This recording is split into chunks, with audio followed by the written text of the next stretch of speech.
Hey guys, hope you're all okay, surviving this lockdown period. I thought I'd just put this little video together, just give you a little bit of theory about the stretching techniques, okay, because it's one of the things that's in most people's rehab programs for whatever reason, but it's probably one of the least adhered to components of your exercise program. Some people find it boring, don't have the time to do it. I just want to go through some of the theory which might help change your mindset on that and give you a little bit more idea as to why it's so important to address it in your program. Okay, so flexibility then, what is it? Well, basically the definition of flexibility is it's a range of motion that you have available around a joint. Okay, so flexing and extending, bending and straightening joints, okay, there will be a limitation. Sometimes it's just the end of range where the bones don't allow any more movement, but in some cases it's the muscles that are restricting any further movement of that joint, okay. So when we're stretching, what is it that's actually stretching? Well, there's three components that it could mainly be, okay. You've got the muscles themselves. The muscles get to a certain range and then they reach their end, okay. Around the muscle itself is the fascia, okay, which is like a bag that holds the muscle in place, and it attaches the muscle at the two ends via tendons, okay, so that's the fascia. And the last one then is the nerves themselves, okay, so nerves passing in and around muscles. If they're tight, okay, you're going to feel those as well, okay. So an example of that one is like the hamstring stretch. If you stretch your hamstring, put the leg out, lean forwards, feel that stretch in your hamstrings, okay. If you used to put your neck and lean forwards, chin to chest, and that increase the stretch, okay, you're only moving your neck, but if you're feeling that in your hamstring, then that's because you're pulling on the sciatic nerve there as well, okay. So there's three main structures that can get stretched during that phase. So here's a big question: how flexible should we be? There's a lot of research out there saying this is the optimal length of muscles, blah blah blah, but it really depends on what you're using those muscles for, okay. So it could be work related, it could be sport related, it could just be everyday living, okay. So really we need to look at what we're doing in our lives and decide whether we need more length in muscles or we're happy with where they are. So short and tight muscles, okay, if they are short and tight, that might be because it's their job, it's their role to be that way, and that's absolutely fine. But if it's not their role and they're short and tight, they can lead to problems. All right. Mid-range, we'd all sort of expect that to be sort of the optimal range, yes, somewhere in between. But in some cases we might need more flexibility. It might be sport related, so we might actually have to have a lengthened muscle tissue, okay. So if we're doing martial arts or dance or specific sports where we need to get into, you know, those good ranges, hurdlers need to really get into good hamstring length and hip flexion to get over the hurdles. Hip extension, sorry, to get over the hurdles. So that there is a role to play, okay. So one of the most important things is not to get sort of wrapped up in this too much, okay. Sometimes it might be a case of there being some kind of imbalance. So one side of your body might be more flexible than the other side, so it's created an imbalance. The front muscles might be tighter than the back muscles, so it's pulling you into certain postures. So that's when problems are created with your rehabilitation, okay. So an example of that there is the hamstrings, okay. So here we've got normal pelvis, okay. Hamstrings attaching from the back, just below the knee, okay, and they're equal length. Yeah, both left and right, equal length in the hamstrings. So your pelvis is held nice and neutral on that sort of plane of motion, side to side, okay. If, for example, the hamstrings here, looking from the rear, if the hamstrings on the left-hand side were tighter, okay, than the hamstring on the right, and that could have been caused through an injury, you've not been moving that leg for quite a while and things have all tightened up, okay. So the hamstrings on this side are tighter. What they do is it's just millimeters we're talking about, but it does have an effect on the whole chain. It's pulling your pelvis slightly out of alignment. So this side here, the left-hand side, the hamstrings are tighter, so they're pulling the pelvis slightly out of alignment. So you've got this sort of tilt in here of the pelvis.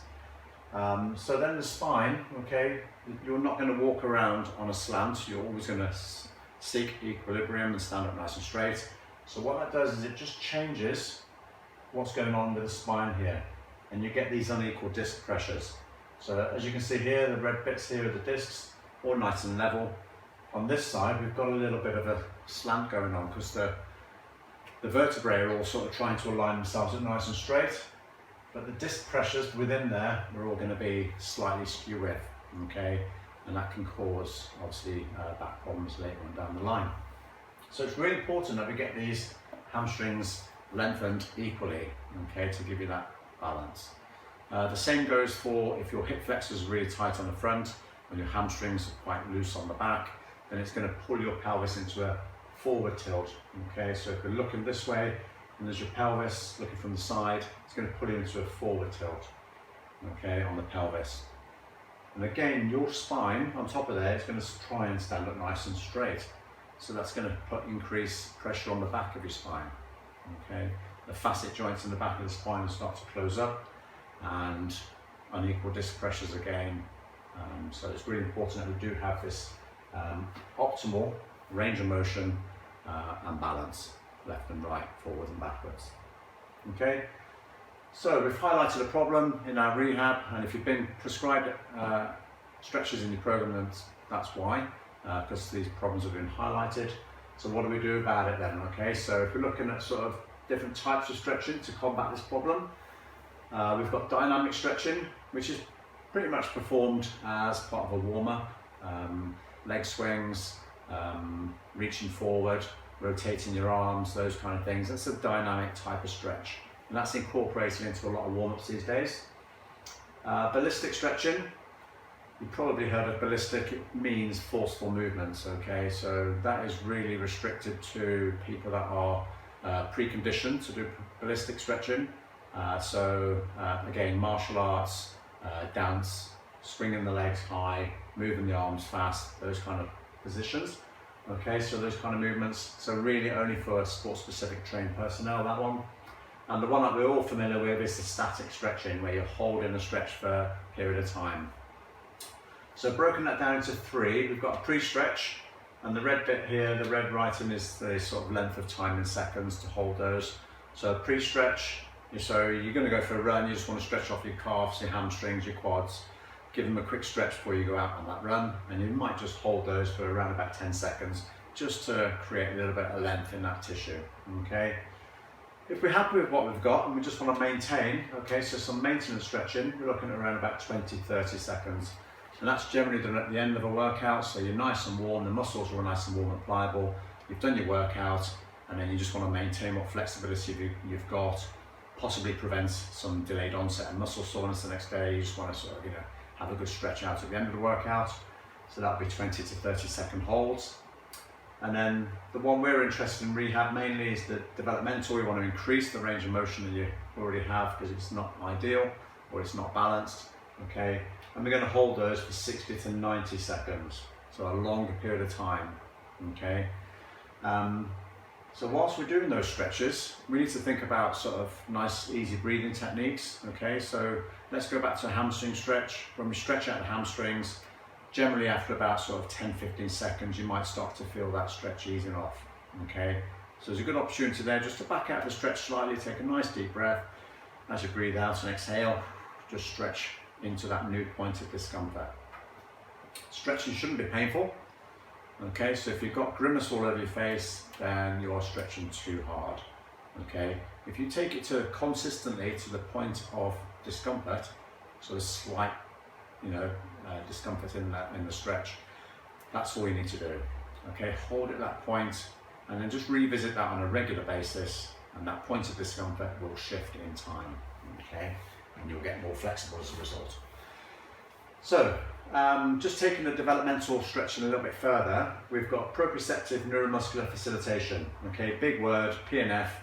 Basically what it means is the nerves within the muscles, neuromuscular, okay, we are facilitating a little bit of stretch by using this technique, okay. We're tricking the nerves into allowing us to create more movement. Because when we feel that discomfort, it's the nerves within the muscles okay, the stretch receptors that are telling us that's the end of the range for you, okay, so you're getting that feedback. Okay, there's a way of tricking that feedback, okay, using the technique called post-isometric relaxation, PIR, okay, and basically, if you're stretching a muscle, okay, you can contract that same muscle that you're trying to stretch, okay, for a short period of time, and then once you've finished that contraction, you can relax and stretch into a deeper stretch. Okay, there's a little window of opportunity after a muscle's been contracted. So the muscle's shortened, contracted, and then there's a 10-second window or so after that where the stretch receptors are switched off, okay, and it allows you a little bit more movement in the stretch, okay. So I'll give you a separate demonstration on that one a little bit later, okay. But basically, we're looking at 3 rounds of contraction and followed by the relaxation phase. Okay, so the holding is around about 10 to 15 seconds, the initial static stretch. Then you contract the muscle, okay, but we're only contracting around about 30% effort, okay. Maximum voluntary contraction around about 30%. So it's not balls out, trying to stretch it, trying to contract it hard. We are just initiating some contraction in the muscle. And then we hold that contraction for around about 10 seconds. And then we take a nice deep breath in, breathe out, and then we go back to a static hold for 10 to 15 seconds. And repeat that whole thing 3 times. Okay, so I'll put a separate video together in a minute on how to perform that in sort of video format, okay? So a demonstration of that. And the last thing that I'm going to talk about now is how often should we stretch? Basically, the evidence that's out there is saying little and often. Okay, so if I wanted to develop my hamstring length in my left hamstring, say, to get that sort of equal balance, left and right, I'll be looking at stretching that hamstring 4 to 6 times a day. Now that sounds a hell of a lot, but if you're only holding each stretch, okay, for 60 to 90 seconds, you can find a hamstring stretch that works for you, perform that, okay, crack on with your day, and then maybe a couple of hours later, you could try maybe a different hamstring stretch. So you could be sitting at your desk, leaning forwards, chin to chest, and then bringing the chest down towards the knee and just adding that stretch in there, okay? And again, repeating it several times a day. Much more effective, okay, to have that consistency rather than stretching the hell out of your muscles for an hour on Monday and then not stretching again till Thursday, okay? You'd have created a lot of tissue stretch on that Monday, but then you've done nothing for 3 days. So we're losing the ability to keep that stretch momentum going, okay? So you've got to do it little and often. Okay, so we'll come back to a short video in a minute on PNF stretching and show you how to do that technique. Thank you.